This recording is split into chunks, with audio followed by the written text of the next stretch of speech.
Muy buenas tardes para todos. Muchísimas gracias por acompañarnos en este espacio que hemos creado para ustedes para hablar sobre los retos de la implementación de un DLP. Mi nombre es Laura Salazar Gutiérrez y con ustedes nos acompañan Gabriela Sepúlveda, Alejandro Salvatori y María Cruz, que son nuestros speakers del día de hoy. Esta es una charla que hemos pensado de criptos para ustedes porque conocemos y entendemos las problemáticas de ciberseguridad que tienen algunos de nuestros consultantes, de nuestros clientes y de los prospectos con los que conversamos día tras día. Les voy a dar el espacio para que conozcan a Gabriela Sepúlveda, que es ingeniera de ciberseguridad, ingeniera civil informática de la UTFSM en Chile. Gabriela, buenas tardes, ¿cómo vas? Hola, buenas tardes. Muchas gracias por la introducción, Lau. Justamente el día de hoy vamos a estar comentando todos estos retos que aparecen a la hora de implementar un DLP. Así que me gustaría pasar a la siguiente slide para que comencemos, porque Claro en que esta sí. primera... Danos, Gabriela, un segundo y presentamos a Sí, Alejandro y por a supuesto, disculpa. Alejandro y a Mari. Alejo es profesional con más de 13 años de experiencia TI. Actualmente está trabajando con nosotros en Criptos como nuestro gerente de preventa, pero viene de una alta y grande experiencia en ESET, también trabajando en la industria de tecnología. Ale, ¿cómo vas? ¿Cómo va finalizando tu tarde en Argentina? ¿Qué tal? Buenas tardes con todos. Bien, por suerte bien. Se viene un fin de semana largo aquí en Argentina, así que estoy ahí como ansioso para que llegue el fin de semana largo, pero bien, bien. Contento de estar aquí presente.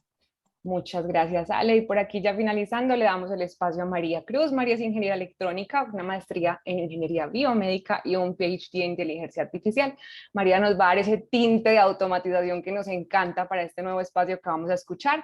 Entonces, ahora sí, para no dejarlos esperando, vamos a premiar a los puntuales y vamos a arrancar con Gaby. Gaby, ahora sí, adelante. Ahora sí que Por sí. aquí vamos a hablar sobre estas temáticas que tú vas a introducir para nosotros. Sí, sí, muchas gracias. Ahora sí que sí, ¿cierto? Vamos a estar hablando de los desafíos del panorama actual y luego vamos a ir pasando a otras temáticas durante esto. Entonces, quiero pasar a la siguiente diapositiva, porque en esta primera etapa quiero que nos pongamos en el papel de un equipo de ciberseguridad de una empresa A y vamos a ir a ver cómo se van a ir enfrentando a diversas situaciones. Justamente lo que ven en pantalla es este camino montañoso, lleno de altos y bajos a los que van a ir sorteando nuestros amigos del equipo de ciberseguridad. Y vamos a finalmente entender cuáles son esos dolores, este tremendo esfuerzo que ocurre en el equipo, el agotamiento muchas veces, incluso el desaprovechamiento del DLP y otras situaciones que también se enfrentan. Siguiente diapositiva. Bien, comencemos entonces.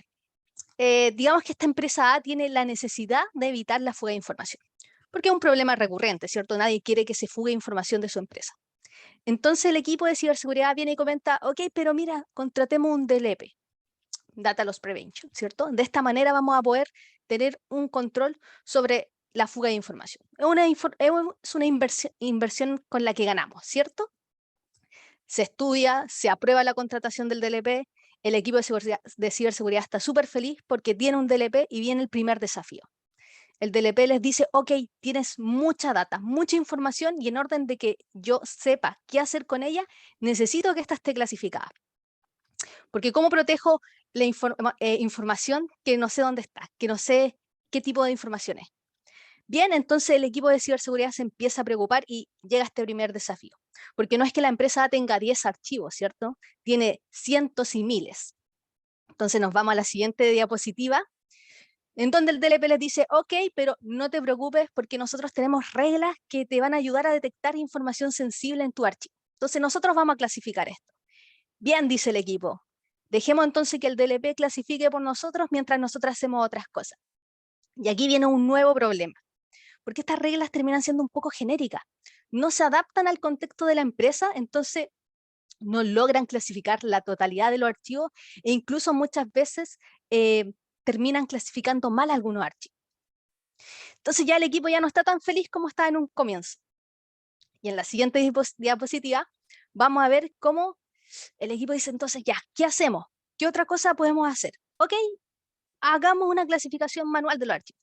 No creo que no nos tome tanto tiempo, ¿cierto? Tenemos que mirar los archivos, clasificar el tipo de información que contiene. Eso es lo que piensa el equipo. Se preparan un café bien cargado y empiezan a realizar esta clasificación.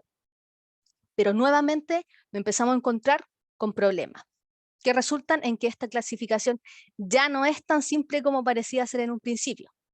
Primero toma tiempo que no tenían estipulado, porque no es simplemente abrir el archivo y clasificarlo, hay que leerlo, hay que entenderlo, hay que ver el contexto y desde ahí tomar esa decisión. Entonces ya no es solo tiempo, sino que es también esfuerzo. Y luego de un par de horas, el equipo está cansado, está agotado, ya no quiere seguir clasificando. Y además nos encontramos con otro problema, porque lo que para una persona parece ser claramente información sensible, para otra persona no está tan claro que sea así. Entonces esto nos lleva a que hayan discusiones. Y ya no terminamos con una clasificación tan objetiva como quisiéramos, sino que caemos en la subjetividad. Y además, manual. ¿Y nos sirve realmente que sea manual, a fin de cuentas? Porque ¿qué va a pasar con cada archivo nuevo que se genere dentro de la empresa? ¿Vamos a pedirle al creador del archivo que lo clasifique? ¿Vamos a generar instancias periódicas de clasificación? Entonces, todo esto resulta en un agotamiento de nuestro recurso humano. Y finalmente nos encontramos con el siguiente panorama. Fue imposible clasificar todos estos archivos. Algunos fueron clasificados por el DLP, sí, pero algunos de ellos resultaron ser falsos positivos. Otros archivos fueron clasificados de forma manual, no todos, pero la clasificación resultó objetiva.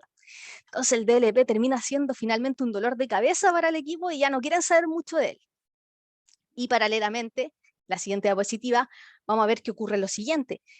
Ya para finalizar esta situación, digamos que un empleado genera un archivo con información sensible.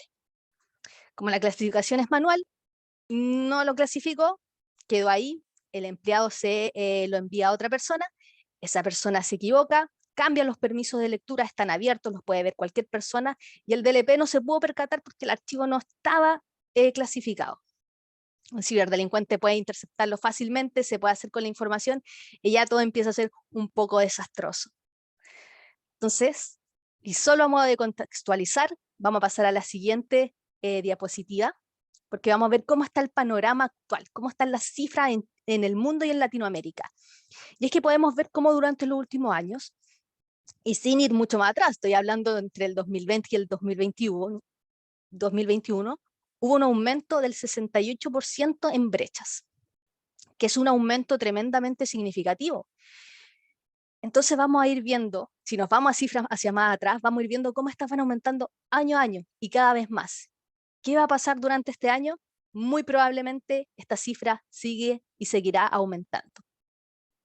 Siguiente diapositiva, y si nos vamos aún al detalle de estas cifras, vamos a ver que las fugas de información son en su mayoría información de carácter sensible. Estamos hablando de un valor que está por sobre el 80%. Entonces, son cifras que duelen, son números grandes, es un problema real del que debemos preocuparnos, ¿cierto? Siguiente diapositiva. Incluso si nos vamos a algo más cercano, aquí, América Latina. Un estudio global de IBM reveló que las filtraciones de datos cuestan a las empresas un promedio de 1.82 millones de dólares por incidentes. Y eso comparado con el año anterior, significó un aumento aproximadamente un 30%. Entonces eso me va a llevar a hablarles un poco desde la experiencia. En la siguiente diapositiva, por favor, sobre los desafíos que son recurrentes, que siempre aparecen. Y esto es algo que yo he visto, tanto en el sector público como privado, porque es una realidad, no es algo que yo me esté inventando, sino que son problemas reales. Y que por mucho que queramos que sea así, es muy difícil o no suele existir un control sobre los archivos que hay presentes en las distintas estaciones de trabajo de mi empresa, en todo el entorno de mi empresa. Yo he trabajado en equipos de ciberdefensa y era difícil poder ver la totalidad de los archivos y qué información había contenido en ellos. Por ejemplo, preguntarme, o sea, ¿qué tipo de información había en la estación de trabajo 10, por ejemplo? Era difícil responder esa pregunta de manera rápida. Entonces uno se planteaba esa necesidad, era una necesidad recurrente. Pero ¿cómo comenzamos? ¿Cómo clasifico toda esta información? Porque es mucha, mucha información. Día a día, el resto de los equipos de la empresa están generando más y más archivos, ¿cierto? Documentos PDF, documentos Word, hojas de cálculo. Solo piensen nomás en la cantidad de archivos que ustedes crean o actualizan diariamente. Porque convengamos que al actualizar un archivo, cambia el contenido, la información que hay en él, y puede pasar a ser, no sé, información sensible, información privada e información confidencial. Y ese valor multiplicado además por la cantidad de empleados que hay en la empresa. Es una cifra grande, ¿no? Y eso es solo un día. Y además de eso, es difícil controlar entonces la información que hay en estos archivos. Claro, uno podría pensar en quizás poner un tag o categorizarlo uno mismo, como dijimos, pero podemos a fin de cuentas tener una visibilidad sobre todo esto de forma rápida, por consultar rápidamente en tiempo real cuántos archivos confidenciales hay en todas las estaciones de trabajo de mi empresa o en la nube. Podemos hacerlo así, en un clic. Y muy relacionado a este problema que presentamos anteriormente, es que finalmente es muy difícil llegar a un consenso entre los empleados, ¿cierto? ¿Qué es información sensible para mí? ¿Qué es información sensible para ti? Claro, podemos estandarizarlo, pero al existir un factor humano, siempre va a haber cierto grado de subjetividad. Siguiente diapositiva. Entonces, llegamos a que finalmente la clasificación de datos, la clasificación de los archivos, esto parece ser nuestra clave. Ese parece ser nuestro objetivo principal. Entonces, junto con ello van a empezar a aparecer interrogantes, que yo me la hice más de alguna vez trabajando. ¿Qué información tengo? ¿Cómo detecto toda esta información? ¿Cómo clasifico esta información? ¿Cómo la vuelvo a reclasificar? ¿Cierto? ¿Cómo mantengo este inventario actualizado? ¿Hace cuánto tiempo estos archivos están en mi entorno? Ya, Gaby, sí, pero es fácil responder esa última pregunta porque tenemos la fecha de creación del archivo. Ya, sí, pero yo insisto, yo quiero una visión generalizada, una visión global de todo esto que me estoy planteando, que yo lo pueda visualizar rápidamente. Y mayor aún, y súper importante y clave en todo esto, ¿cómo logro esto de forma automatizada? ¿Cómo logro todo esto de forma eficiente? Y justamente para responder esta última pregunta, nos vamos a la siguiente diapositiva, es que quiero que entendamos cómo ha ido evolucionando la clasificación. Y es que en el 2000 era algo enteramente manual, ¿cierto? Era una tarea que no tenía fin. Ya vimos cómo nuestros amigos de la situación inicial lo pasaron pésimo con eso. Entonces, imagínense que 10 millones de archivos tomaban, o podrían tomarte, clasificarlos de forma manual, 8 años, más de 8 años. Una locura.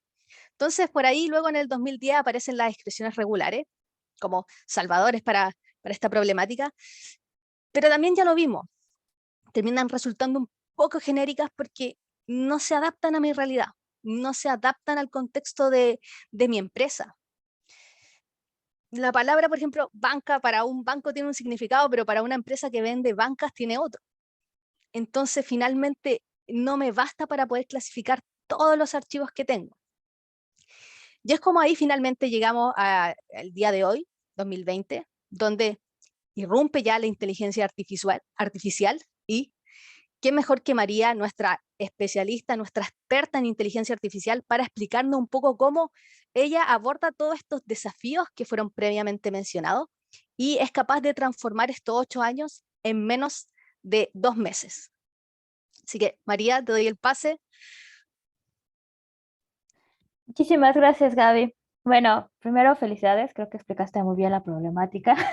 Sentí el dolor de las personas clasificando manualmente. Ok, pero bueno, antes de empezar a explicarles qué es lo que hace la inteligencia artificial con la parte de ciberseguridad y especialmente de la DLP, voy a explicarles primero qué es la inteligencia artificial. Me gusta leer esta parte de Christopher porque explica bastante bien cómo nosotros, las personas que estamos estudiando y creando inteligencia artificial, lo definimos. Como el único límite para la inteligencia artificial es la imaginación humana. ¿Ok? Siguiente diapositiva, por favor. ¿A qué me refiero con el límite de la imaginación humana? Imaginemos que nosotros en la definición de inteligencia artificial, la historia nos empieza a contar cómo es que surge y cómo es que nosotros la podemos aplicar. Se las voy a contar brevemente y se las voy a explicar porque es muy importante que primero entiendan que no es nada como la parte de Terminator o todas estas películas de ciencia ficción. No, primero no nos va a atacar, no nos va a no va a salirse de control, y si lo hace, tengan por seguro que todas las personas que lo programamos, hay un botón rojo donde decimos destruir. Esa es la primera regla, ¿ok? Primero empiecen pensando eso, ¿es seguro? Sí, muy seguro, demasiado seguro. Ahora, ¿cómo es que empieza esta parte de inteligencia artificial y la evolución? Vean estas pequeñas fotitos que yo se las puse y espero que estén familiarizados con esa película de Wall-E de Disney, porque esa película realmente muestra mucho lo que es la inteligencia artificial y lo que es la evolución. El primer momento en el que surge este concepto es cuando empiezan a resolverse problemas matemáticos y se dan cuenta que no existe una solución exacta. Entonces, a alguien que estudió biología y le gustaban las matemáticas, lo que hace es que programa una neurona artificial, y así es como surge este concepto, ¿ok? Segundo, cuando surge ese concepto, surge primero para resolver un solo problema. Por ejemplo, lo de abajo, que es la inteligencia artificial supervisada. Yo le enseño una tarea y solo hace ese trabajo. Y vean, lo representé con, en México le llamamos carretilla, que es una máquina que me ayuda a hacer un solo trabajo y no puede hacer nada más, ¿ok? La inteligencia artificial es eso, no puede hacer nada más de los límites que yo lo estoy programando. Entonces, ahora la tarea que yo manualmente hacía, ya la estoy haciendo con ayuda de algo, ¿ok? Que es la primera parte supervisada. Yo le voy a enseñar a esta máquina o le voy a crear a esta máquina una sola tarea y le voy a decir cuando lo haga bien o cuando lo haga mal. Esa es la primera inteligencia artificial y es la que el 80% de la industria ocupa. Nosotros supervisamos primero el trabajo, mostramos qué es lo que está bien con un conjunto de datos controlado, es decir, no sé, 10,000, 100,000, la muestra estadística que nosotros necesitamos para después dejarla que trabaje automáticamente y pues sí, básicamente es esperar los frutos y cosechar lo que nosotros sembramos, ¿no? Después empieza la parte semi supervisada. Una vez que esta inteligencia artificial o esta máquina ya más o menos sabe hacer lo que yo le programé, le voy a dejar que ella misma, por ejemplo, cree una ruta para hacerlo. En este ejercicio yo le estoy explicando que lo que están haciendo es simplemente mover una caja de cartón con algo adentro, no sabemos qué es, pero lo está moviendo de un lugar a otro y es un transporte. Entonces, la carretilla, pues yo le llevaba de la mano, le explicaba, ¿no? La segunda es como una máquina de vapor, más o menos sabe hacer esa tarea, pero aún así yo la tengo que vigilar que no se salga, que no le pase nada a la máquina y aún así está haciendo un trabajo por mí, un solo trabajo. Después, lo que llega es la parte de deep learning. Esta parte ya suena la parte más compleja. Es la parte que todos tenemos alguna cosa inteligente en nuestro celular. Por ejemplo, cuando lee nuestra huella, cuando reconoce nuestra cara, cuando está memorizando alguna ruta de acceso, por ejemplo, Netflix o algo, está creando cosas muy personalizadas, ¿no? Pero ¿qué pasa? En esta parte, la inteligencia artificial, y lo represento como una máquina, que es la de Wall-E, ya sabe qué hacer. Ya tiene esta tarea, ya sabe supervisarse a sí mismo, ya sabe corregirse, pero no puede hacer una innovación. Entonces, en esta parte, de hecho, tengan consciente que sí hay máquinas que tienen esta parte de aprendizaje, algo, pero recuerden que solo va una sola tarea, ¿ok? Entonces, ya cuando sabemos esta parte de learning y llegamos a la parte de Wall-E, es que pues necesita libertad para poder aprender, ¿no? Pero si se dan cuenta, tiene limitantes. ¿En qué sentido? En esa máquina que yo diseñé tiene solo 2 manos. Está diseñado para cierto terreno. Tiene un visualizador que solo entiende dónde están las cajas y básicamente no entiende qué otro tipo de cosas podría hacer. Eso es como lo deep learning, ¿no? O sea, lo que han escuchado, que crea cosas y que se genera y algo así. Perfecto. Después ya viene la parte súper, súper avanzada, que es lo que ustedes han visto, por ejemplo, máquinas que han podido competir contra humanos, que ganan ajedrez, que juegan fútbol, que reconocen ciertas rutas, que están aprendiendo sobre un entorno muy abierto. Esta máquina y este tipo de algoritmos llega a través de todas las anteriores y llega a través de muchísima investigación, muchísima aplicación, y aquí ya la inteligencia artificial es demasiado madura, ya puede crear nuevos procesos de aprendizaje ella misma, se puede autocorregir, pero recuerden, siempre tiene el botón rojo de parar, siempre tiene el botón rojo de corregir y siempre tiene esta oportunidad de que si un humano le da alguna instrucción, la tiene que realizar, ¿ok? Toda la inteligencia artificial, todos los algoritmos que ustedes vean en su día a día, para cualquier otra actividad, hacen eso y cumplen estas reglas, porque por definición, las personas que estamos en la investigación de inteligencia artificial, nosotros tenemos un código de ética. Ese código de ética son las 3 leyes de la robótica de Asimov. Esas se aplican. Todas ellas, inclusive no pueden hacer nada de, o sea, todos los robots siguen eso. Sí, esto sí salió de la ciencia ficción de los años 70, se sigue aplicando, se sigue y se va a seguir aplicando. ¿Por qué? Llega un momento en que tu algoritmo puede evolucionar tanto que ya se descarriló tanto. ¿Y qué pasa? No es de que se vuelva malvado y nos ataque, no, sino que lo tienes que hacer de nuevo. Y sí, es muy sencillo hacerlo de nuevo porque le vas a decir, te corrijo y voy a crear uno nuevo. Entonces, así de sencillo es crear pues un algoritmo de inteligencia artificial. No me voy a meter a detalles cuáles son los nombres o cómo se conocen, pero en realidad solo imaginen que es una máquina que nos va a ayudar a nosotros a realizar tareas que como humanos podemos realizar, pero se nos hace tedioso hacerlas todos los días, todo el tiempo, y simplemente podemos automatizar. Es lo que estamos buscando mucho en este campo de inteligencia artificial, la automatización. ¿Okay? Si tienen alguna pregunta, por favor escríbela y al final pues me gustaría contestarla. Siguiente. Ahora, como estamos viendo en esta parte de inteligencia artificial que tenemos que corregir, nosotros cuando le decimos corregir, significa que le vamos a decir qué es bueno y qué es malo basándonos en nuestro criterio. Cuando estemos viendo esta parte de los DLPs, siempre existe el criterio humano, ¿no? Porque la parte de confidencialidad cambia bastante dependiendo de la industria. Por ejemplo, para mí una lista de materiales, por ejemplo, un escritorio, las hojas blancas, bolígrafos, no es nada importante. Pero si fuera una empresa química en el que sus materiales y la composición de los elementos de todas estas sustancias que está creando es la receta secreta, obviamente sería súper confidencial para ellos simplemente que se destaparan todos los ingredientes o todas las variantes de estos ingredientes. Entonces, cuando nosotros estamos enfocando ahora la inteligencia artificial y pensando que vamos a hacer una clasificación de documentos, siempre puede existir esta parte de qué es confidencial, qué no es confidencial y corregirla. Entre más se vaya aplicando la inteligencia artificial o cualquier algoritmo de automatización, y digo cualquier algoritmo de automatización porque no todos los algoritmos de automatización son inteligencia artificial, algunos son no considerados inteligencia artificial porque no cumplen ciertas normas, pero son increíblemente ocupados como expresiones regulares. ¿Ok?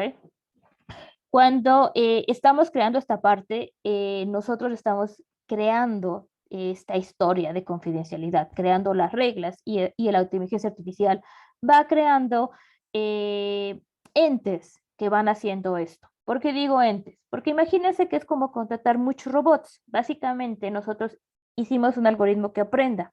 Ese algoritmo va a aprender en una máquina virtual y el crecimiento y exponencialidad de la inteligencia artificial se basó en eso. Nosotros podemos contratar muchas máquinas virtuales. ¿Cuántas? Las que necesite la infraestructura y se pueden contratar durante varios servicios, ya sea Amazon, Google, Azure, ahorita está la de Alibaba. Entonces, conforme nosotros vamos necesitando más manos que hagan esta misma clasificación, nosotros simplemente vamos a contratar más robots, más pequeños algoritmos que les vamos a enseñar exactamente lo mismo. Y de hecho no les vamos a tener que enseñar porque ya les enseñamos previamente a los otros. Ellos van a ser como, imagínense que como los generales que van a ir dirigiendo a este ejército de muchos, muchos robots que van a hacer esta clasificación por nosotros. Adelante, siguiente diapositiva. Bueno, resumiendo, nosotros ya tenemos esta inteligencia artificial, sabemos que puede ser entrenada y puede ser llevada de la mano para que pueda hacer cualquier actividad que nosotros le demos, especialmente ahorita para crear este DLP y para quitarnos de las manos toda esta clasificación manual. Nosotros lo que vamos a hacer es contratar muchos robots o crearlos. Entonces, ¿cuáles son nuestros retos en esta parte de la DLP y cómo es que nosotros lo vamos a solucionar con esta parte de inteligencia artificial? Primero, la parte de crear reglas. Cuando nosotros estamos creando reglas, estamos creando expresiones regulares que nosotros le decimos. Por ejemplo, una tarjeta de crédito obviamente es un elemento muy confidencial, ¿no? Pero nosotros creamos la regla, entonces siempre se va a aplicar. Pero, por ejemplo, ¿qué pasa si esta regla nosotros la creamos con 16 dígitos?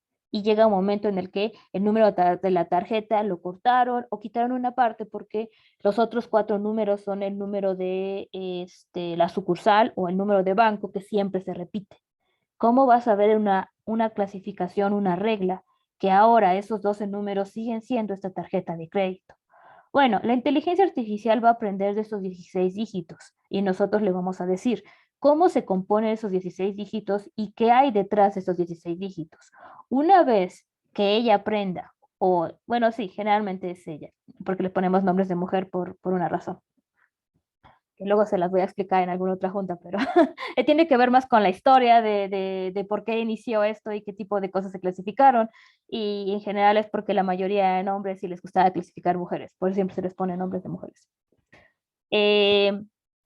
Cuando llega a esta inteligencia artificial, dice, bueno, yo ya aprendí, como un humano aprendió, cuáles fueron las 16 números, ¿no? Y también yo ya sé cuáles son los números que complementan estos 12 números o cosas así. Entonces yo ya no solo voy a identificar 16, voy a buscar 12 o unas variantes de 6 que me den ciertos patrones para identificar que es información confidencial. Entonces, técnicamente yo estoy creando como inteligencia artificial muchísimas reglas y muchísimas variantes de la primera regla que tú me diste, porque yo estoy aprendiendo cómo tú estás generando este conocimiento, ¿ok? Entonces, primero, esta parte de las reglas fijas, la inteligencia artificial las está solucionando.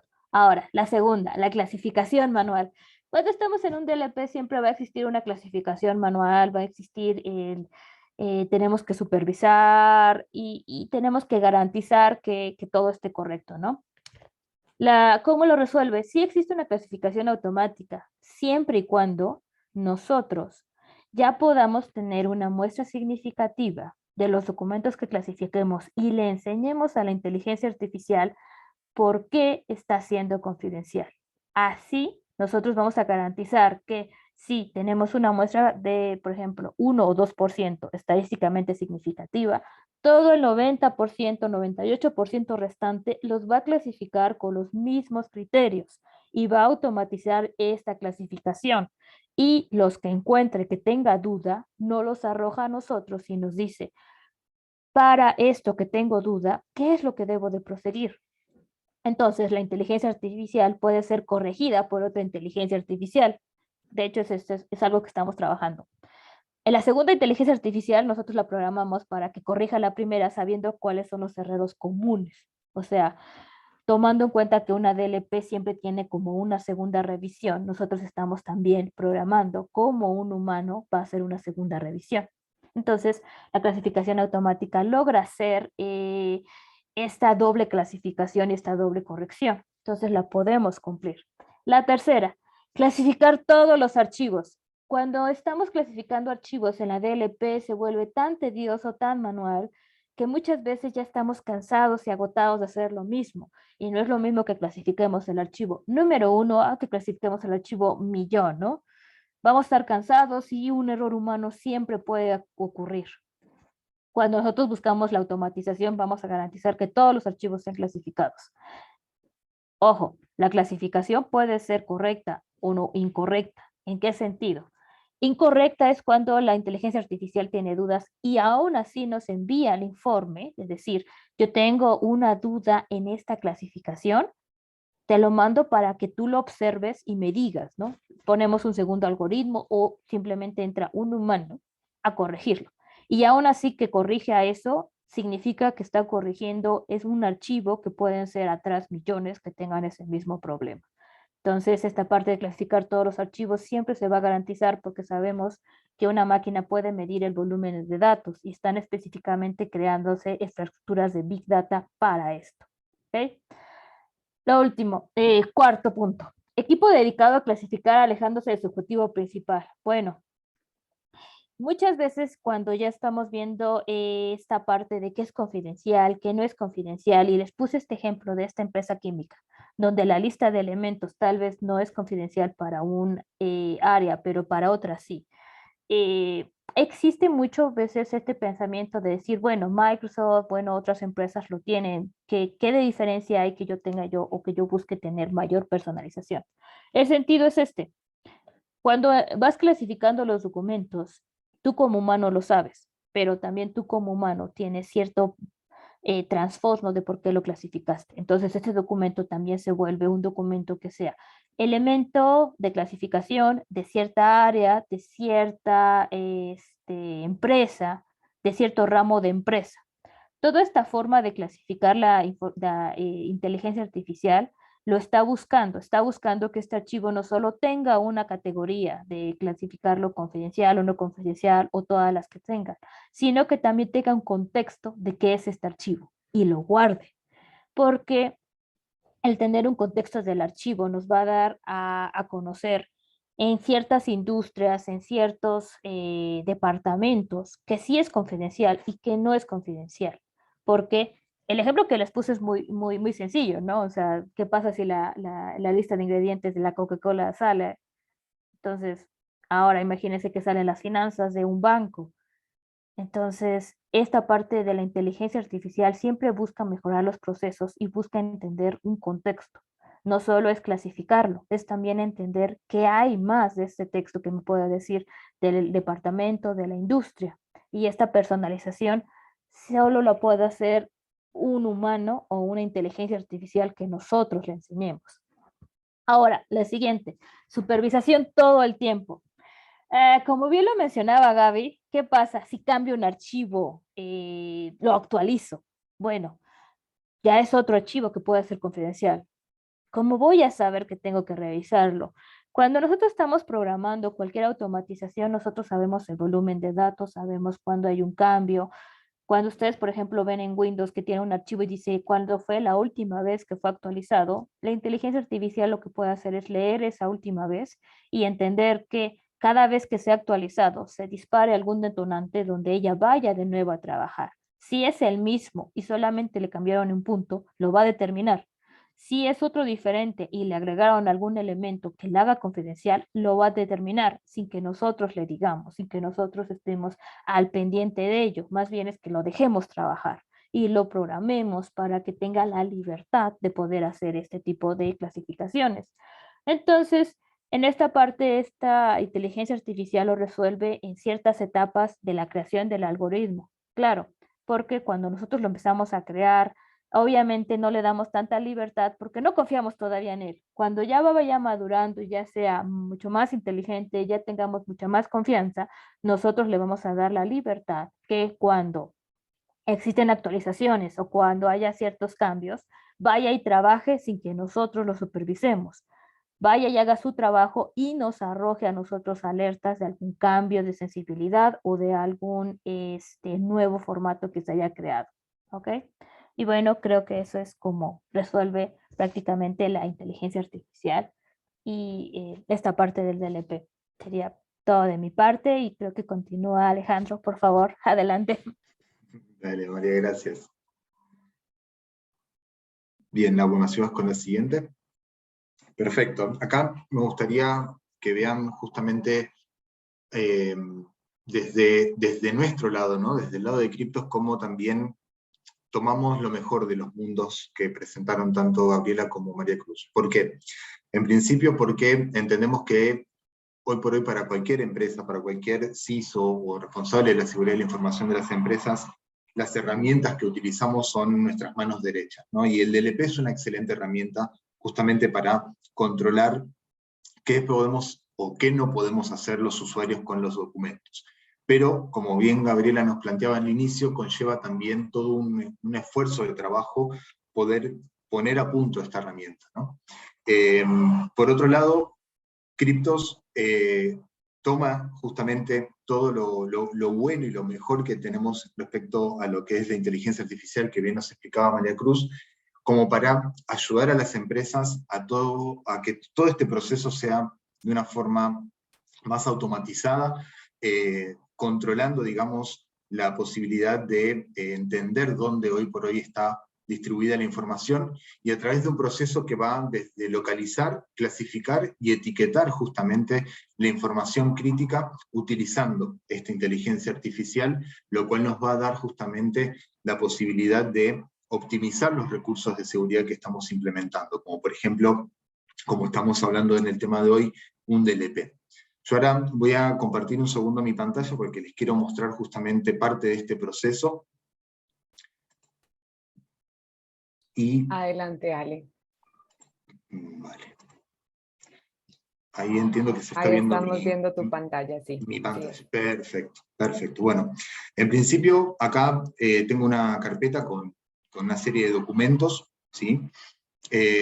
Voy a justamente a instalar la versión de Cryptos para Windows. Tengan en cuenta que Cryptos clasifica información tanto en discos locales en Windows, File Server, como también en lo que es la nube de Microsoft, OneDrive, SharePoint, como la de Google, clasificando Google Drive y Share Drives.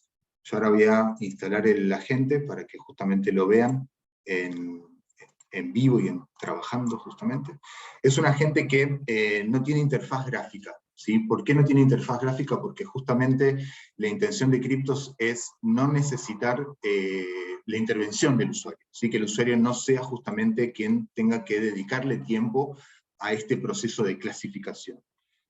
Vamos a ver justamente en la carpeta que les mostré recién, cómo los documentos van a ir justamente apareciendo con el etiquetado de Cryptos a medida que la herramienta va analizando, el disco va avanzando en el proceso de clasificación, va no solamente colocando esta etiqueta de color que están viendo en pantalla, que vamos a hablar un poquito más adelante, pero que tiene que ver con la posibilidad que Cryptos ofrece de aterrizar una política o una metodología de clasificación de la información o también de cuidado de la información, ¿no? Como para que los usuarios de primera mano ya sepan cuál es el nivel de sensibilidad que tienen los documentos clasificados.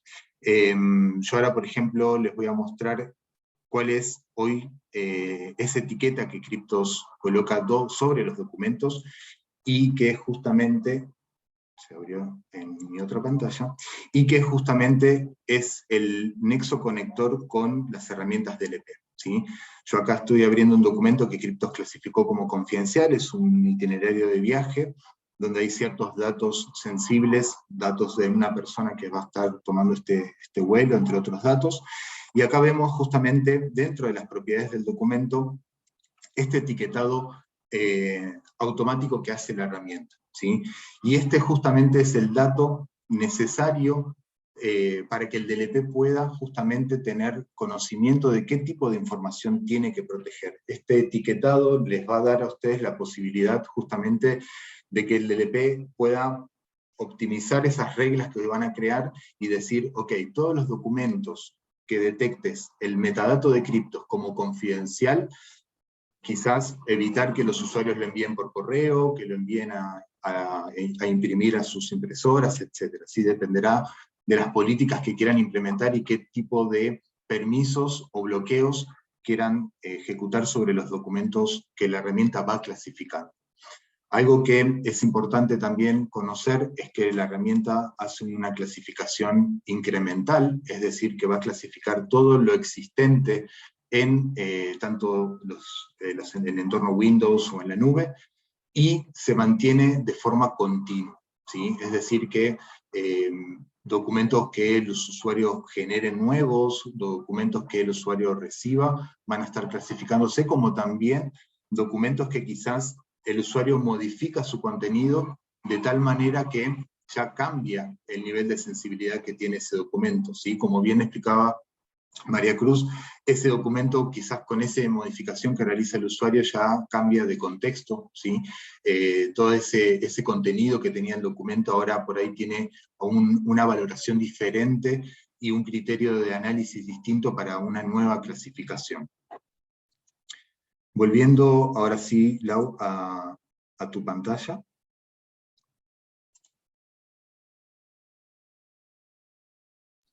Dame 2 segundos, que ustedes saben que esto es como volverlo volver a empezar. Sí, señora, tranquila. Aquí está, Ale. Me confirma si ya se está viendo. Sí, ahí pasamos al slide 22, chicos. El siguiente, por favor. Bien, esta estructura que si bien grafica un poco justamente cuál es la interacción entre criptos y una herramienta del tipo DLP o CASB, justamente tiene que ver con este etiquetado que les comentaba al inicio, ¿no? Que Criptos lo realiza sin depender del usuario, utilizando inteligencia artificial, analizando texto y contexto de cada documento para poder definir justamente ese nivel de sensibilidad. Lo que va a hacer es, en ese primer paso, analizar la información tanto de lo que son estaciones de trabajo como file server y en la nube. Va a analizar ese documento, va a etiquetar el documento en el paso 2, agregando esta propiedad, este metadato que agrega los documentos analizados con el nivel de sensibilidad que tuvo el análisis de ese documento, y ese metadato justamente es el que nos da la interacción con el DLP. ¿Qué es lo que va a pasar? Dentro del DLP nosotros vamos a poder configurar las distintas reglas dependiendo del nivel de sensibilidad que tuvo el documento. Obviamente que el metadato de criptos, ese nivel de sensibilidad, es una de las condiciones que puede tener una regla en DLP, ¿sí? Básicamente porque no todos los documentos confidenciales puedan tener el mismo tratamiento, ¿sí? Ahí recién María Cruz lo ponía en un ejemplo, ¿no? Quizás para un sector dentro de la misma organización hay ciertos documentos confidenciales que quizás otros no lo sean, pero ¿qué pasa con esos documentos que son confidenciales, pero que también deban tener distinto tratamiento a pesar de tener el mismo nivel de sensibilidad? Bueno, el metadato de criptos es el input que necesita el DLP para poder proteger de forma efectiva la información, pero no deja de ser una condición que se pueden agregar otras, ¿sí? Por ejemplo, que un documento confidencial del sector de recursos humanos, de talento humano, tenga cierto tratamiento, y la información confidencial del sector de finanzas pueda tener otras restricciones distintas, ¿sí?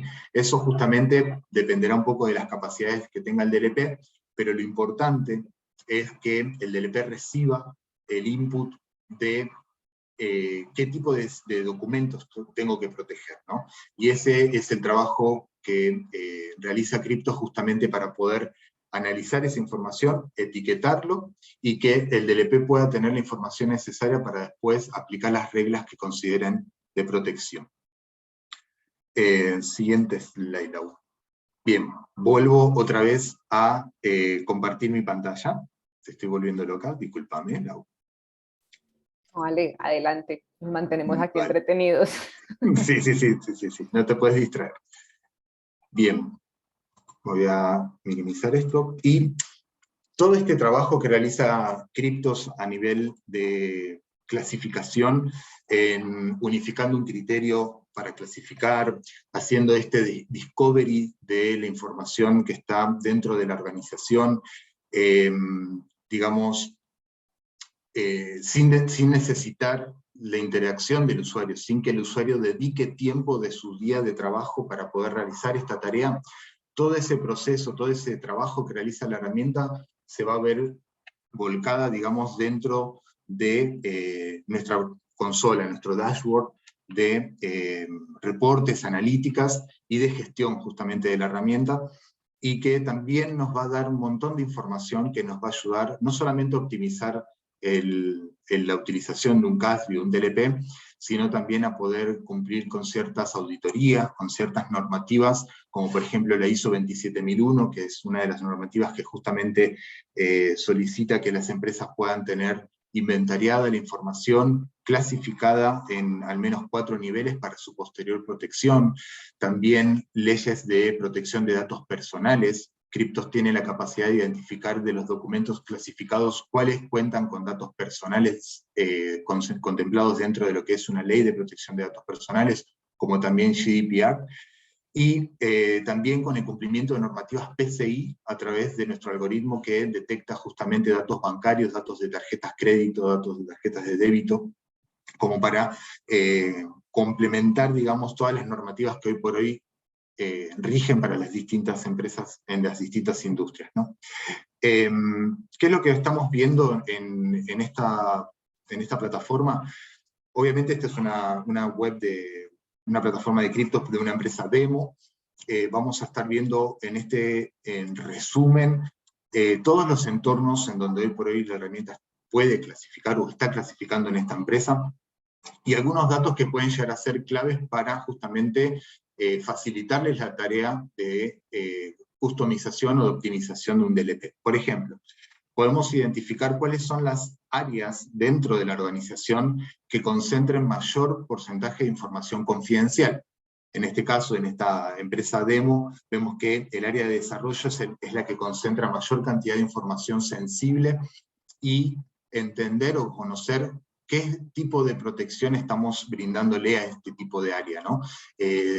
Obviamente que esta área de desarrollo debe ser de una empresa de tecnología, de hecho es de cripto justamente, y tiene sentido que el área de desarrollo por nuestras funciones o nuestra industria sea la que mayor concentración de información sensible tenga para criptos, y qué tipo de información y qué tipo de protección, mejor dicho, estamos brindándole a esta área, ¿no?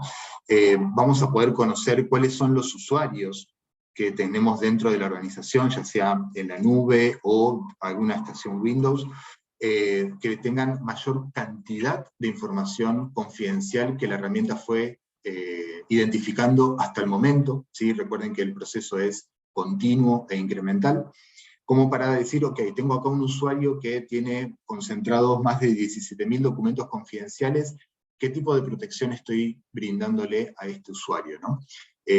Sin querer entrar en el detalle, tuvimos una experiencia con un cliente que identificó que la persona que trabajaba en el área de recepción de la empresa, que hasta el momento no era un usuario que se lo tomara como muy en cuenta para la protección de esa estación, era una de las que mayor cantidad de información sensible concentraba, y esto era porque era la persona que tenía justamente las claves de las impresoras, justamente para imprimir información, y todos los directivos de la organización le enviaban información para que ella pudiera imprimir. Entonces, ese descubrimiento que Crypto justamente va a realizar les va a ayudar a ustedes a entender de mejor forma qué tipo de protección y a qué tipo de usuario va a aplicar este tipo de protección, mejor dicho. Otro dato interesante para lo que sería la optimización de la utilización de un DLP tiene que ver justamente con la distribución. En esta empresa se está clasificando en varios entornos, estamos hablando de PCs Windows, en la nube de Google, en File Server, en OneDrive, en SharePoint, etc. Podemos ver que de la cantidad de información que hasta el momento Crypto se está clasificando, estamos hablando de más de 300.000 documentos, están la mayoría concentrados en la plataforma de Windows, ¿sí? Que quizás es un dato que uno por inercia entiende que si tengo un file server, debería ser el file server el entorno de mayor concentración de documentos. Bueno, en este ejemplo, nos podemos dar cuenta de que quizás Windows, las estaciones de los usuarios, hoy por hoy concentran mayor cantidad de información que cualquier otro entorno en donde estemos alojando información. Y esta distribución toma más sentido si, por ejemplo, hacemos el paso a lo que son datos personales, ¿no? Ahora vamos a ver que la plataforma nos va a mostrar información solamente de documentos que Crypto clasificó con datos personales. Vamos a ver que ahora el área de mayor concentración de documentos con este tipo de datos es el área de demo. Vemos que este usuario de Windows del área de inteligencia artificial es el que mayor cantidad de documentos tiene con este tipo de datos, y si se fijan en la distribución, vemos que en esta empresa tenemos la mayor cantidad de información con este tipo de datos alojada en la nube de Google. ¿Puede ser que sea una política de la empresa que alojemos esta información en este entorno? Sí, puede ser, y estaría bien, sí, también. Pero a la hora de trabajar con un DLP, ya sabemos que podemos enfocar la protección y las reglas justamente a este entorno. Si bien Windows está segundo en el ranking de distribución, y no deja de ser uno de los entornos más que concentran más información, pero Google podría llegar a ser, en este caso, en este ejemplo, un entorno en el que el DLP debería estar más atento a trabajar justamente qué es lo que pasa con la información de datos personales. En el caso de datos de tarjetas de crédito, vamos a ver que también la distribución puede cambiar. En este caso vemos que, si bien se mantiene Google como la plataforma de mayor concentración de datos, con datos de tarjetas de crédito, cuentas bancarias, etc., aparece FileServer en segundo lugar, lo cual hace que empecemos a entender un poco más cómo está distribuida hoy por hoy la información sensible de la organización, no solamente dentro de contenido sensible, sino también contenido que pueda tener datos personales o datos de tarjetas bancarias o datos de tarjetas de débito, cuentas bancarias, ¿no? Volviendo, ahora sí, Lau, de nuevo a la presentación.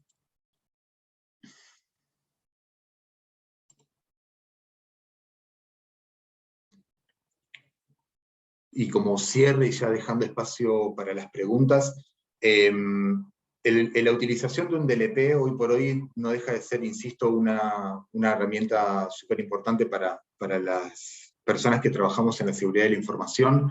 Existen otras herramientas, obviamente, que también complementan un poco esta estructura o esta protección por capas, que sería lo más recomendado, pero desde Cryptos, como empresa de inteligencia artificial que resuelve un problema de ciberseguridad, consideramos que clasificar la información es el paso inicial a cualquier estrategia de ciberseguridad.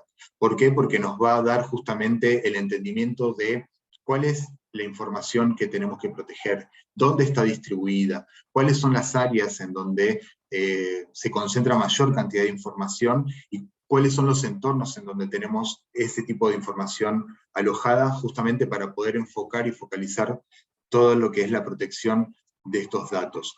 Desde Cryptos proponemos una metodología que tiene que ver con el entendimiento, en donde nosotros proponemos evaluar cuáles son esas políticas que puedan hoy por hoy estar implementadas dentro de la organización, justamente para poder customizar nuestra tecnología y acompañarlos en ese proceso, a iniciar el proceso de clasificación y etiquetado sin necesidad de depender del usuario para realizar esta tarea, unificando un criterio, como bien decían las chicas al inicio.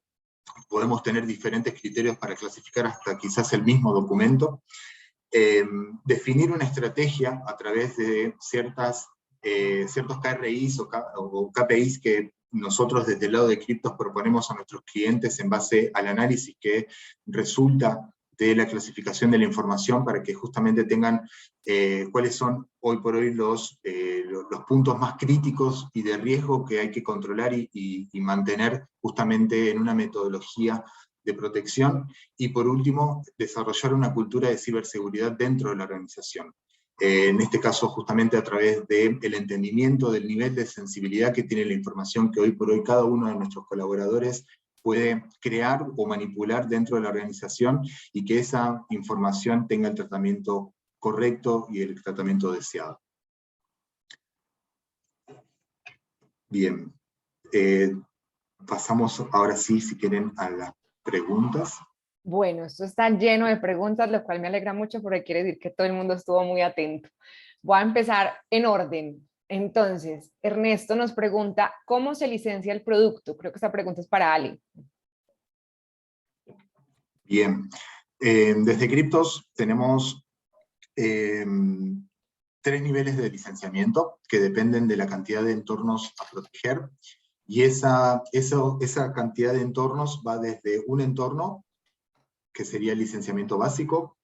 Después tenemos el licenciamiento doble, que sería de 2 entornos, que puede ser, por ejemplo, Windows y la nube.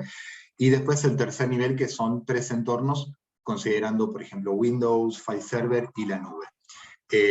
Dentro de esos 3 niveles, el licenciamiento es por usuarios, ¿sí? Es decir, si ustedes tienen 1200 usuarios Windows, y esos usuarios también tienen sus cuentas en OneDrive, por decir algo, el licenciamiento sería por 2 plataformas y por 1200 licencias de Cryptos. Porfa, me van mencionando si les va quedando esta pregunta, por ejemplo, la hizo Ernesto. Porfa, me avisa si te quedó claro la respuesta que te da. Ya voy a ir en orden, espérenme un segundito que han llegado varios, téngannos paciencia. Bueno, hay una que dice, Alejandro, cuando hablas de que Cryptos hace la metadata, o sea, construye la metadata, ¿cómo se inserta esa metadata en el documento? ¿Acaso Cryptos se queda con la información de la compañía? Es decir, ¿el documento viaja? Bien, bien, excelente pregunta. Cryptos es una empresa de ciberseguridad basada obviamente en lo que es inteligencia artificial. Todo el proceso que se realiza justamente para llevar adelante la clasificación está dentro de los estándares de lo que es la seguridad de la información. Ya sea en Windows o en la nube, la clasificación, o sea, el análisis del documento, del contenido del documento y del contexto se realiza de forma local, es decir, dentro de la PC a través del agente Cryptos, o en el caso de la nube a través de nuestro aplicativo que está tanto en el marketplace de Microsoft como de Google, dentro de la nube de cada cliente. No se necesita una copia del documento o del contenido justamente que salga de la estructura cliente para ser clasificada. Ese análisis se realiza de forma local. Lo único que se envía a nuestra inteligencia artificial que está en nuestra propia nube es el scoring, el puntaje que recibió ese análisis de ese documento, ¿sí? A través del cual no se puede construir contenido porque es un código que solamente interpreta nuestra inteligencia artificial. Pero el documento, tanto el contenido como el documento en sí, se analiza de forma local y no sale de la estructura cliente. Gracias, Ale. Aquí hay una larga, porfa, me ayudan. ¿Cómo es la conexión técnica a los portátiles y a Azure? Y en caso de utilizar el DLP por un tiempo, y si lo dejo de utilizar después, ¿qué pasa con los archivos etiquetados? ¿Cómo se paga la licencia o suscripciones? Hay 3 preguntas ahí, voy a iniciar con la primera. ¿Cómo es la conexión técnica a los portátiles y a Azure, Ali? Bien, a ver, en cuanto a lo que es portátiles, entiendo PC portátil. Para lo que es la clasificación de discos, o sea, de las PCs, lo hacemos a través de un agente que se instala, como vimos en la demo. Ese agente sí va a necesitar poder conectarse a nuestros servicios en la nube justamente para reportarse, para poder ver la gestión desde la consola web de Cryptos de ese agente. Ahí básicamente lo que necesitamos es que la gente pueda comunicarse a nuestras URLs de servicio, que serían las únicas que deberíamos configurar dentro de un firewall para poder tener esa comunicación entre nuestros servicios y el agente. Y en el caso de la nube, Cryptos tiene su aplicativo tanto en el marketplace de Microsoft como de Google, el cual se asocia a lo que es las aplicaciones empresariales, en el caso de Azure, por ejemplo, como las aplicaciones que podían llegar a ser de Teams, etc. Y una vez que está hecha esa configuración del aplicativo al tenant, lo único que queda por delante es habilitar desde la plataforma de gestión de criptos cuáles van a ser los usuarios que vamos a clasificar a través de ese aplicativo, ¿no? Vale, esta es la segunda pregunta es, en caso de utilizar el DLP por un tiempo y lo dejo de utilizar después, ¿qué pasa con los archivos etiquetados? Bien, el etiquetado que realiza Cryptos es una propiedad que agrega al documento, ¿sí? Es decir que, como vimos en la presentación, yo entré a las propiedades del documento y estaba el metadato. Ese metadato ya forma parte del documento. ¿A qué voy con esto? Si yo envío ese documento a otra estación, donde tengo el DLP trabajando también, va justamente a viajar ese documento con esa propiedad porque forma parte del documento, y el DLP va a tomar las acciones necesarias dentro de esa otra PC donde yo le envié el documento clasificado. En el caso de utilizar un DLP por un tiempo y después dejarlo de utilizar, bueno, ahí básicamente escapa un poco de nosotros cuál sería esa decisión de dejar de utilizar el DLP, ¿no? Pero básicamente lo que estaría pasando con el licenciamiento de criptos no tiene relación en ese sentido con la utilización de un DLP. Cryptos no requiere la utilización de un DLP, de hecho no necesitamos, para poder justamente tener una razón de ser como empresa que los ayuda a ustedes a clasificar la información, no dependemos de otras herramientas. Sí optimizamos la utilización de otras herramientas, pero tenemos clientes que quizás no tienen hoy por hoy dentro de sus proyectos la implementación de un DLP, sin embargo utilizan criptos porque les ayuda con el cumplimiento de normativas, porque pueden detectar justamente la información que tengan datos sensibles, datos de tarjetas, y eso los ayuda justamente con auditorías o con incumplimiento de normativas, y en este caso no hay una relación directa con el DLP para este tipo de clientes, ¿no? Bueno, aquí hay una súper buena. Si etiquetan, entre paréntesis, metadatos, seguridad a un archivo digital, ¿cómo funcionaría el control para que dicho documento no se pueda compartir vía medios electrónicos, redes sociales, emails, plataformas, imprimir o incluso visualizar fuera del entorno de mi empresa o institución? ¿Es posible o a qué nivel puede funcionar? Bien, acá me gustaría resaltar esta parte que respondí recién, ¿no? O sea, estamos hablando desde la parte de criptos en cuanto a lo que es el entendimiento del contenido del documento y el etiquetado automático en base al nivel de sensibilidad que tiene ese documento. Las capacidades que tenga un DLP para poder aplicar reglas y proteger o dar el tratamiento correcto a la información va a depender un poco de las capacidades del DLP, que existen un montón de marcas muy buenas dentro de lo que es el mercado, en el cual Cryptos es compatible con esas herramientas, pero dependerá un poco de la configuración y de las capacidades del DLP, de la configuración de las reglas y las capacidades del DLP, definir justamente cómo proteger y qué tipo de acciones podemos permitir o no podemos permitir, ¿sí? No quiero entrar en el detalle de una herramienta que no corresponde a Cryptos, pero existen opciones muy buenas de DLPs, tienen unas posibilidades justamente para ayudar a proteger la información muy amplias, pero lo importante es que podamos alimentar al DLP con información justamente correcta de qué documentos, qué información tenemos que proteger, y eso es la responsabilidad que tiene Cryptos de brindar ese dato al DLP que vayan a utilizar.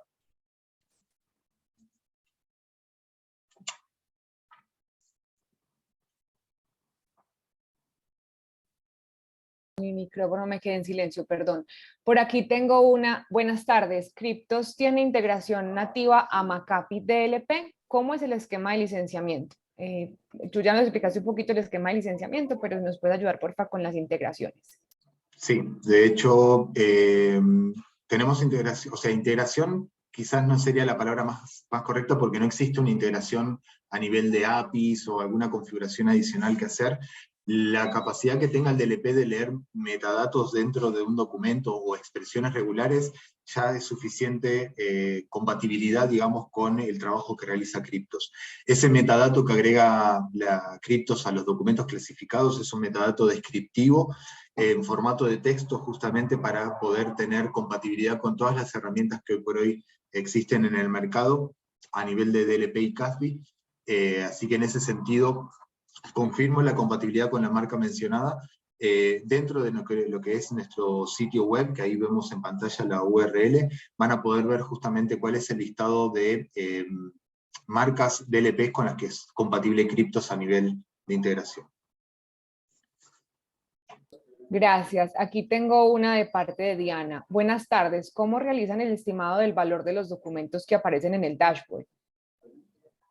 Bien, ese valor el valor de la información que clasifica Cryptos lo calculamos en base a la cantidad de información restringida y confidencial que la herramienta detecta. Por normativa ISO 27001, la información restringida o confidencial es información que puede estar regulada dentro de alguna normativa, puede contar justamente con información que puede llegar a ser sensible para la información, y es justamente dos niveles de sensibilidad que dentro de lo que sería la Deep Web o el mercado negro de información, más tentadora resulta. El valor de la información que Cryptos calcula lo hace en base a un informe que realiza IBM junto con el Ponemon Institute. Este informe es un informe que se realiza anualmente y brinda justamente la información de cuál es el porcentaje anual de fuga que tienen las distintas industrias en las distintas regiones, y además cuál es el valor promedio de la información considerada restringida y confidencial. Nosotros desde Cryptos obtenemos esa información, el promedio que nosotros calculamos en base a ese informe es de $60 por lo tanto calculamos ese valor de información que podría estar en riesgo en caso de fuga por documento por $60. ¿Quiere decir que ese documento para una empresa valga $60? No, seguramente valga millones si estamos hablando de datos sensibles, datos de clientes, etc. Pero a nivel estadístico y a nivel de entender cuál es el retorno de inversión que estoy teniendo en base a aplicar distintas protección de la información, es un dato que es muy interesante de conocer, sobre todo con el trabajo que realiza la herramienta de Cryptos para poder identificar la valoración de esa información. Bueno, por ahí nos contestarán si están algunas preguntas que de pronto queden inconclusas. Voy con una pregunta de Lucas. Se ve que existen 3 clasificaciones actualmente. ¿Se podrían agregar más tags o hay algún modo de personalizar la clasificación? Bien.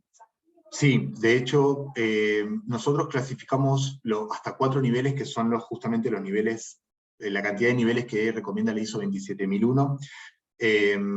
La customización pasa por justamente entender cuáles son esos niveles de sensibilidad a nivel de cada empresa, y por ejemplo, podemos ajustarnos a las políticas de clasificación, siendo que, por ejemplo, nosotros consideramos que el nivel más crítico de información es confidencial. Tenemos clientes que quizás al nivel más crítico, siendo que ellos ya tenían una política de clasificación de la información, lo llamaban ultra secreto. Nosotros podemos modificar, por ejemplo, que la herramienta, en lugar de llamarlos confidenciales a los niveles más críticos, le puedan llamar ultra secreto, acompañando esa política ya existente. En el caso de más niveles de sensibilidad, ahí lo que hacemos justamente es un trabajo de consultoría para entender cómo son esos niveles extra que cada empresa pueda llegar a tener dentro de su proceso, y amoldar justamente la herramienta para el entendimiento de esos niveles dentro de la estructura que hoy por hoy maneja Cryptos. Gracias, Ale. Tengo 5 preguntas más. Le agradezco a todos los que nos puedan seguir acompañando. Ya vamos 10 minuticos más del tiempo, entonces vamos a terminar con las preguntas para que ustedes ya puedan pues, terminar sus rutinas de trabajo y de su día a día.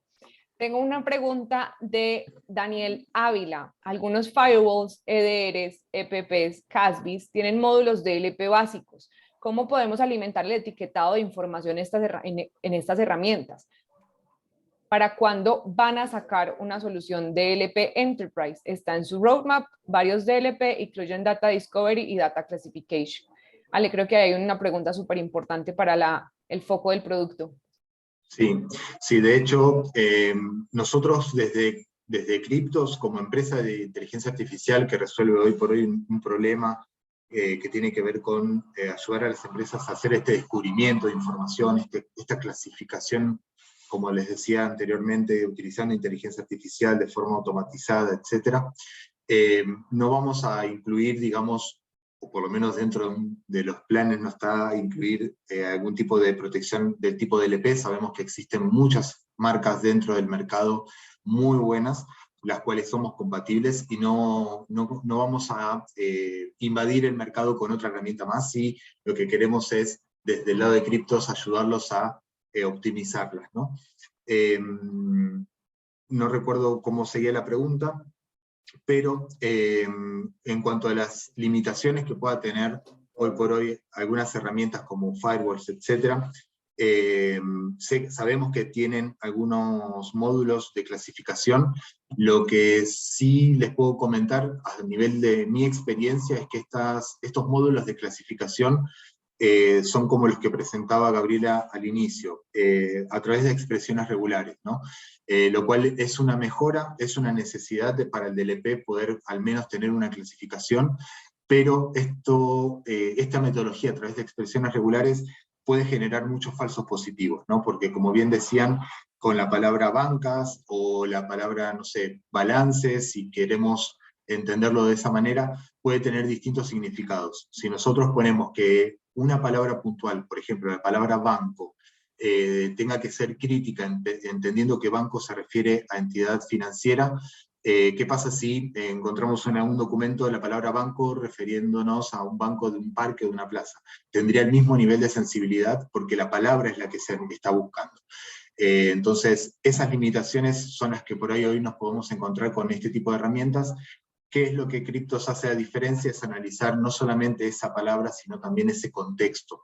Como bien explicaba María Cruz, no es lo mismo para Cryptos la palabra banco dentro de un documento oficial de una entidad bancaria, que la palabra banco en un cuento para niños, hablando de un banco de una plaza, en donde justamente el contexto de esa palabra es distinto porque está relacionado con otras variables presentes en ese mismo documento. Gracias, Ale. Les repito que si tienen algo que quieran profundizar, nos pueden dejar también sus correos o me pueden, y yo ya hago una sesión de profundización con los chicos por si tienen que salir. Mari, una pregunta para ti.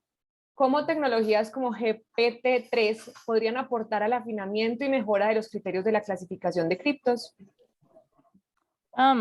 Bueno,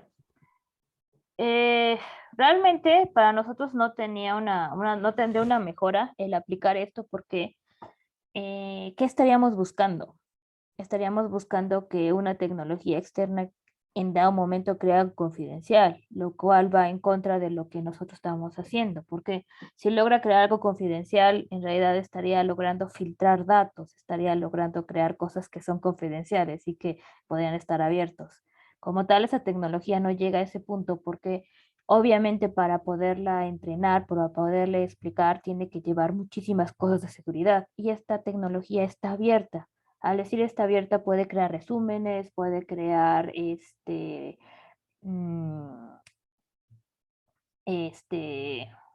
resúmenes, algún pequeño debate de escritura, algunos diálogos, pero como tal la palabra confidencialidad no ha llegado a evolucionar de tal forma y no creo que lo llegue a hacer porque estaría irrumpiendo en las normativas de confidencialidad de la humanidad. Entonces, no, esta tecnología no está pensada para eso. No nos podría ayudar, bueno, nos podría ayudar, no sé, haciendo un resumen bonito y creando mejores charlas, eso sí nos podría ayudar, pero para crear cosas de confidencialidad, de LPs o algo, no está creada para eso. Gracias, Lau.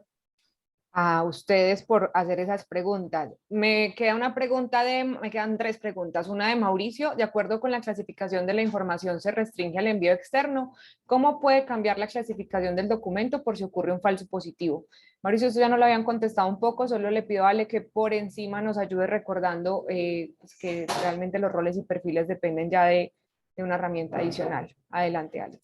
Exactamente, ahí lo que sí, Mauricio creo que era el nombre, lo que sí te puedo comentar desde el lado de Cryptos es que cualquier modificación que reciba el documento, que quizás ya fue clasificado por Cryptos, y que el usuario genera cambios en el contenido, el cual requiera un nuevo nivel de sensibilidad, la herramienta Cryptos lo va a volver a analizar y en caso de ser necesario va a cambiar ese metadato que le agregó originalmente, modificándole al nuevo nivel de sensibilidad que tiene el documento en base al cambio que obtuvo.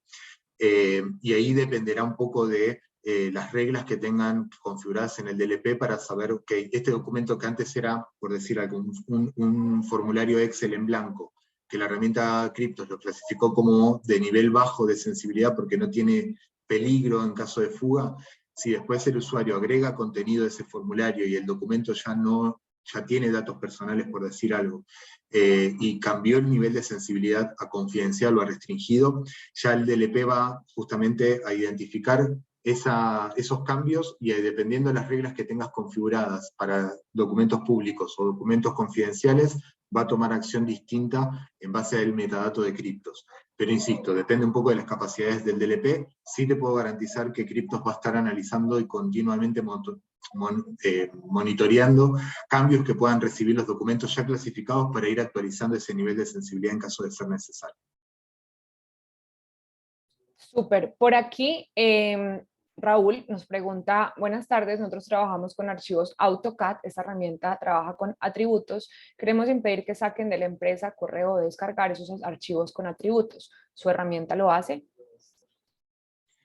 Bien, hoy por hoy Cryptos está trabajando en la clasificación de documentos de ofimática, todo lo que es Word, Excel, PowerPoint y PDFs. Estamos por incorporar 2 formatos que son TXT y CSV, que también son 2 formatos editables muy utilizados. Hoy por hoy AutoCAD no estamos clasificando en ese formato.